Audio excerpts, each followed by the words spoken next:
Bismillahirrahmanirrahim. Assalamualaikum teman-teman. Kenalin, aku Agustina Dia Pratama, NIM 1952 11382 dari kelas MBS 5C Kewirausahaan. Di sini saya akan menyampaikan tentang manajemen pengambilan keputusan. Apa itu manajemen pengambilan keputusan? Yaitu, pengambilan keputusan adalah tindakan manajemen dalam memilih satu atau lebih di antara sekian banyak alternatif keputusan yang ada untuk menyelesaikan permasalahan dalam sebuah organisasi.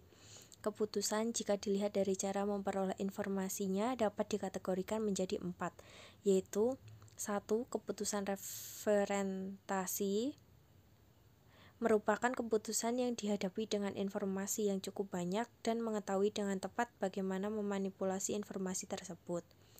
Yang kedua, keputusan empiris, yaitu merupakan keputusan yang kurang memiliki informasi namun mengetahui bagaimana memperoleh informasi dan pada saat informasi itu diperoleh. Yang ketiga, keputusan informasi, yaitu merupakan keputusan yang kaya akan informasi tetapi diliputi dengan kontroversi tentang bagaimana memperoleh informasi itu. Dan selanjutnya akan menghasilkan keputusan informasi. Yang keempat yaitu keputusan eksplorasi, merupakan keputusan yang kurang akan informasi dan tidak ada kata sepakat yang dianut untuk memulai mencari informasi serta tidak tahu dari mana usaha pengambilan keputusan akan dimulai. Keputusan sendiri dibagi menjadi 3. Yang pertama yaitu terprogram. Maksudnya terprogram yaitu keputusan yang berulang-ulang dan rutin sehingga dapat diprogram. Keputusan terstruktur terjadi dan dilakukan terutama pada manajemen tingkat bawah. Contohnya, keputusan pemesanan barang, keputusan penagihan piutang, dan lain-lain. Yang kedua yaitu setengah terprogram. Setengah terprogram atau terstruktur adalah keputusan yang sebagian dapat diprogram, sebagian berulang-ulang dan rutin, dan sebagian tidak terstruktur. Keputusan ini seringnya bersifat rumit dan membutuhkan perhitungan-perhitungan serta analisis yang terperinci. Contoh, keputusan membeli sistem komputer yang lebih canggih, keputusan alokasi dana promosi, keputusan rekrutmen pegawai, dan lain-lain. Yang ketiga yaitu tidak terprogram. Keputusan yang tidak terjadi berulang-ulang dan tidak selalu terjadi. Keputusan ini terjadi di manajemen tingkat atas. Contohnya, keputusan untuk membuat bahan produksi ketika terjadi pencemaran bahan baku yang tiba-tiba terjadi. Pengambilan keputusan merupakan salah satu kegiatan penting dalam memanajemen karena pengambilan keputusan menentukan keadaan sebuah organisasi di masa mendatang. Oleh karena itu, pengambilan keputusan harus dilakukan secara objektif menggunakan metode ilmiah yang salah satunya adalah dengan menggunakan manajemen sains. Apa itu manajemen sains? Yaitu, manajemen sains merupakan penerapan teknik matematika dan prinsip-prinsip ilmiah dalam persoalan manajemen untuk membantu manajer membuat keputusan yang lebih baik. Seperti yang tersirat dalam definisi ini, manajemen sains mencakup sejumlah teknik berorientasi matematis yang telah dikembangkan dalam bidang ilmu manajemen atau telah diadaptasi dari disiplin ilmu lain seperti ilmu alam, matematika, statistik, dan teknik. Manajemen sains juga disebut sebagai riset operasi, metode kuantitatif, analisis kuantitatif, dan ilmu keputusan. Merupakan bagian dasar kurikulum dari sebagian besar program bisnis.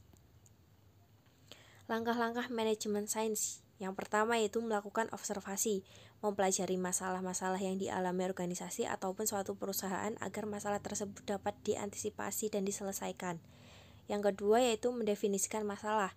Masalah harus dapat didefinisikan dan dijabarkan dengan singkat, tepat, dan jelas. Visi dan misi perusahaan akan sangat membantu dalam mengetahui masalah yang sedang terjadi. Yang ketiga yaitu membuat pemodelan. Suatu pemodelan secara manajemen sains yang tepat harus dibuat yang merupakan penyajian ringkas untuk menggambarkan masalah yang sedang dihadapi. Yang keempat yaitu menentukan solusi. Pemecahan masalah bisa dilakukan dengan program linier, metode grafis, simplek, transportasi, penugasan, dan lain-lain. Stokastik, probabilitas, dan teknik jaringan lainnya, simulasi, peramalan, persediaan, analisis hierarki, dan lain-lain. Dan yang kelima yaitu melakukan perhitungan untuk melakukan solusi. Ada kalanya satu modal manajemen sains tidak memungkinkan mendapatkan solusi yang optimal, maka harus digunakan pemodelan yang lainnya agar benar-benar mendapatkan hasil yang optimal. Tujuan dari manajemen sains sendiri yaitu untuk menyelesaikan masalah yang dihadapi oleh seorang manajer baik yang bergerak di sektor publik maupun swasta dengan proses pengambilan keputusan dengan cara pendekatan model-model pengambilan keputusan. Contoh real penerapan manajemen sains dalam pengambilan keputusan. Misalnya dalam bidang usaha, dalam konteks pengembangan bisnis diperlukan pembentukan paradigma kolektif, semua satu bahasa, satu tujuan, dan satu langkah. Paradigma kerja ditampilkan ke permukaan dan diterjemahkan oleh semua pelaku bisnis ke dalam perusahaan.